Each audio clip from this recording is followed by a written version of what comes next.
Hi guys, welcome back to the Big Sew Along. I'm Ginny, and as always, I thank you very much for choosing to spend some time with me. This week we are talking about one of my favorite topics, which is fall sewing. Fall is a favorite for a lot of people, not just in the sewing world, but in fashion in general. There's so much to be excited about. Velvets, tweeds, corduroy, all that stuff is what gets me really excited. I also have a little bit more of a personal reason for liking this particular season so much. When I was 12, back in 1977, my parents got divorced, and my sisters and I have two sisters, one older and one younger. We lived with my dad, who at the time would have been late 30s, early 40s. He was then a newly single man in charge of 3 adolescent girls, and I'm sure he was daunted by the idea of wardrobing the 3 of us. That was something my mother had always done, so my dad decided he would pack us all up in the car and drive up to Chicago, like 180, 200 miles north to Chicago, and spend the weekend. This would be like the last week or so in August, like maybe a week out before school started. And we would go for the weekend. My dad is a science guy, so one day we would spend doing something sciencey, like the Field Museum or the Museum of Science and Industry or the Planetarium or the Shed Aquarium, something like that. The other day he would take us to one of the shopping centers around Chicago. I know we went to multiples because we did this for several years, but my strongest memories are actually of him taking us to Water Tower Place, which, for those of you who don't know, is a big shopping center right on Michigan Avenue in downtown Chicago. It was the first of those big shopping centers in downtown. There are several now, but at the time it was the only one. My dad would take us to Water Tower Place, and he would take us into the lobby. And my younger sister, at this point, at least in the beginning, was pretty young, so I think she just stayed with my dad for the most part. But my older sister and I, he would tell us what our budget was, and then he would send us off on our way to go shop the mall and see what we could find that we wanted to buy. And then we were supposed to meet him at an appointed time, and not 1 minute later, mind you. We were never late because we were so excited to go shopping. And then we would take turns dragging my poor father up and down the 6 or 8 floors of this enormous shopping center so that he could approve and pay for any of our purchases. So as an adolescent, as a teenager, the thing I was most excited about in these trips was always the clothes. I spent weeks planning for these trips because I'm a Virgo and there's nothing we like more than a plan. I vaguely remember a few of the things that I purchased on these trips. As an adult, what I remember most is going to fancy dinners with my dad and my sisters and having escargot for the very first and also very last time in my life. I remember my dad pointing out all of the constellations at the planetarium. I remember having lunch at the Field Museum. And I remember the giddy excitement of the trips themselves, of just being in the car going to and from Chicago on these trips. So naturally, I am a little nostalgic for this time of year because it reminds me a great deal of all of those trips I took with my dad and my sisters back in the day. Oddly, it's not just the time of year that I'm nostalgic about, but also just fall clothing in general.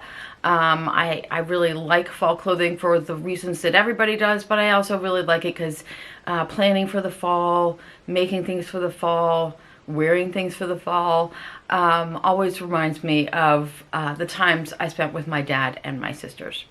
So with that long intro finally out of the way, let's get to the plans for this fall. Okay, we're going to start with a coat. I love this coat. This is from Rundle's Dip collection. And this photograph is actually from Walker Style, but you can see this one here, I believe, is more of a swing style. It has a really beautiful sort of rounded collar, and it has these amazing tied pockets, which I am in love with. The patterns that I came up with that could sort of work for this, the first one is this SisterMag coat by, it is called, what is this called? A winter coat with big collar, which is this beige one right here in the middle, and also the line drawing in the back. I think that one is probably the closest I came to this. The one next to that is Simplicity. It's a Mimi G for Simplicity. It's 9824. The collar is a little bit different. It definitely has more of a lapel on the side, but I think the overall style kind of works. And then on the right is another SisterMag coat, and that one is called the oversized boucle coat. Again, it's got more of the lapel, but I do think it could work. The inspiration here from Rundle's is actually in a faux fur, but I could also see this in a really cool mohair, or really any kind of a fluffy sort of fabric. I think I'm actually going to use my Loro Piana green velvet that I've been hoarding for the last 3 years. Next is another Rundle's Dip item, and this one is a pair of pants. You can see they have a waistband with a zip fly. I think they also have some detailing at the knee to cause those gathers there. But the other thing that I really love about these pants, aside from the overall style, is once again they have these big oversized pockets with these giant bows on them. I don't have a lot of pattern suggestions for this. The closest I could come is this Simplicity 9754. This is another Mimi G pattern. I think it kind of works. It does have the drop crotch and the zip fly. You would obviously have to do some altering on the pockets and probably shorten and maybe even widen the leg a little bit. The next one, this one is from Bit Kyrand, this funnel neck dress here on the left. It's the same dress on the model in black and also in the image on the left in the sort of beige color.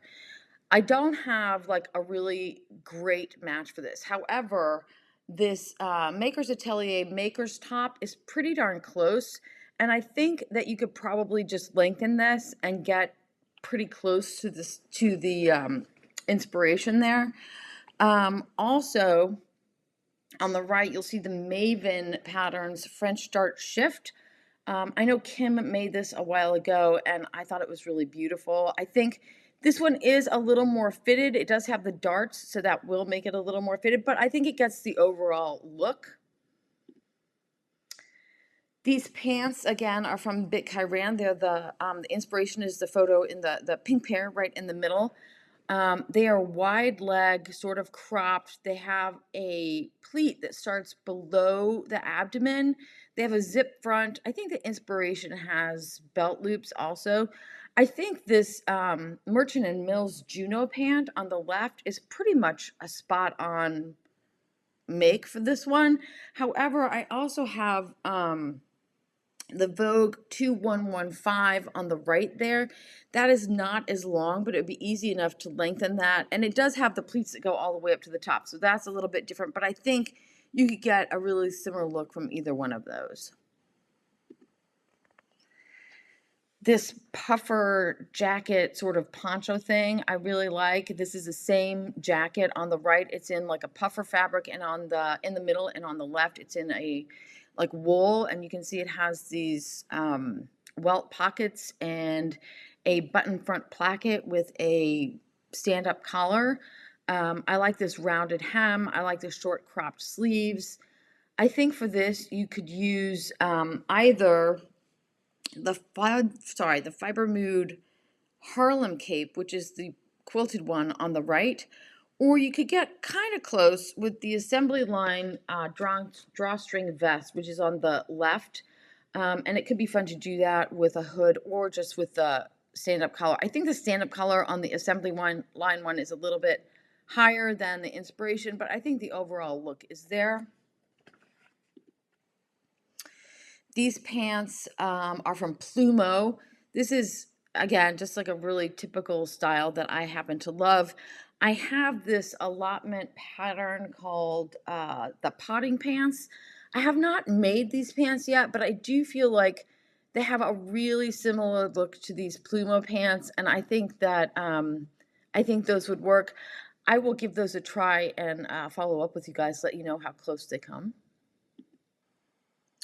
Another one from Plumo are these these pants with like these, it's sort of incorporated side pockets. I think that Vogue 1731, which is, I believe, out of print now, but a lot of you guys have made this. I've made this. I love this pant. And I think it's pretty spot on for this inspiration. I know the pant in the on the Vogue cover looks like it's a little bit wider at the bottom. I don't think in reality that it is. I think it's pretty close, but if you wanted to narrow it a little bit, you could certainly get there with this pattern. And I know that this inspiration pant also has an elasticated back, which the Vogue pattern also has. This shirt, this little sweater thing on the right is pretty simple, and I think you could use a lot of sort of boxy drop shoulder tops for this. What I really love about this, aside from the stripes, is it has this tiny little ruffle that goes around the neck. So that would be really easy to hack onto a number of different shirts. The ones I came up that seem like to be closest in shape and style to the inspiration is this Matchy Matchy all around crew, which is a pattern that I do have, but again, I've never made. And then also the Maison top from the Sewing Workshop, which is the striped one on the left there. I do have that pattern and I have made it. I think, I can't remember you guys, but I think you might need to lengthen the sleeves on that a little bit. I'm not 100% sure, but I do think it's a really close match for this inspiration. I know I don't want to beat a dead horse here with the egg-shaped skirt because I know we just talked about this in our last video, our last inspiration video, and a lot of you guys had multiple suggestions for this pattern. But Debbie commented over on Instagram the other day. She let me know that this new pattern is out. This is from, let's see, this is from In the Folds. But it is only available on In the Folds right now through their curated section, so that's a subscription kind of service thing. I do believe, however, that this comes to their regular website later in the year, so maybe keep an eye on that. I do really love the shape of this, and I also really like these design lines in it. I think there's a lot of room for playing around with different patterns there, but I do think the shape is kind of perfect. Next we have, this is like a grandpa collar shirt. So it's just an oversized shirt with a stand-up collar and a button placket. It's a pretty standard shirt. I'm sure there are a lot of these around. I love that this one is made in like a silkier fabric. I don't know that it's actually silk. It's just a drapier, softer fabric. It's nice and oversized. I like that it's a little bit, I like it's in a funky print. I think that you could use, again, another allotment pattern. I think you could use this allotment, what's it called? This one's called the Mawr shirt, M-A-W-R. And also you could use the Tropical Research Minimalist shirt. Those are both patterns that I have and have yet to make. But I think either one of those would work for this shirt. Another kimono style jacket. You guys probably remember that I made this one. This one is the Hawen jacket, again from Allotment Clothing. I made this back in the spring. I really love this inspiration video because this was actually made in a brocade, and I thought that would be really fun in the fall to use like a heavier, not super heavy, but a heavier brocade fabric. I really love the way it's styled here with the long shirt on the skirt or pants underneath it. This wide sort of flowy shirt with a lay down collar is another thing that I really, really like. And I actually think that this Maker's Atelier lounge shirt is kind of a perfect match for this. It does have the notched collar. It seems like the length and the shape are pretty spot on. this is another one that I really like. And let's see. I think it even has the same amount of buttons on it. Okay, anyway. Next up is this wrap top on the left here. I have two pictures of this so you can get sort of a better view of it. I think that this Common Stitch Lilly Pilly shirt and dress pattern is pretty good match. If you don't want to deal with the ties, you could also use the what is this called? The assembly line wrap top. I showed it here on this man because the picture was just better, but you can see how it wraps around. It does not have the long sleeves, but I think that you could pretty easily hack that if you really wanted them. Next is this sort of bell sleeve shirt. The one here in the inspiration on the left has a high collar. I don't know how this closes in the back. I don't know if it's a button or a tie. And I know you can't see these pictures very well, but it does have like almost like a drop shoulder and then sort of a puffy sleeve at the bottom. I think actually that the Merchant & Mills Edie top is a pretty good match for this. The sleeve is actually more like the one on the Sawtell top from In the Folds, which is that striped one in the center. But the neckline and the rest of the shirt are definitely much more like the Merchant & Mills Edie top.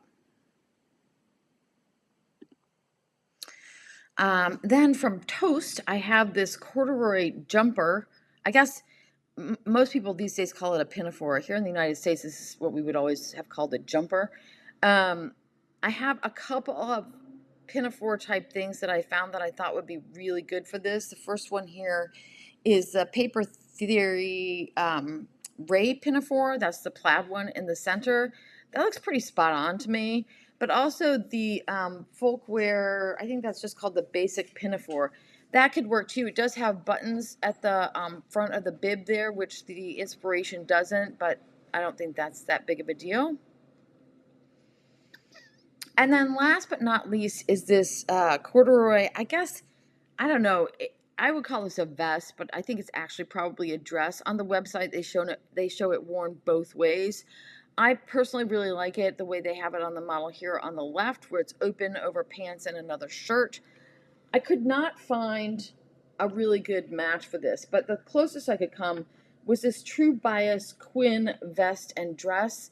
If you were going to do this in a corduroy, you may need to size up, or you might just need to not put that back belt on there.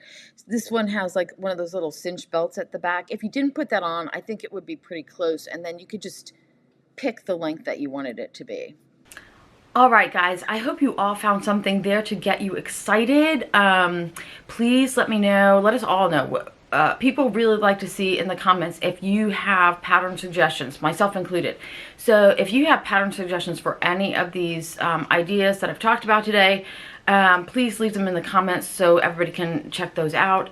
Also, if there's anything this fall that you're particularly excited about making, let us know what that is too. All right, guys, until next week, I wish you all happy sewing.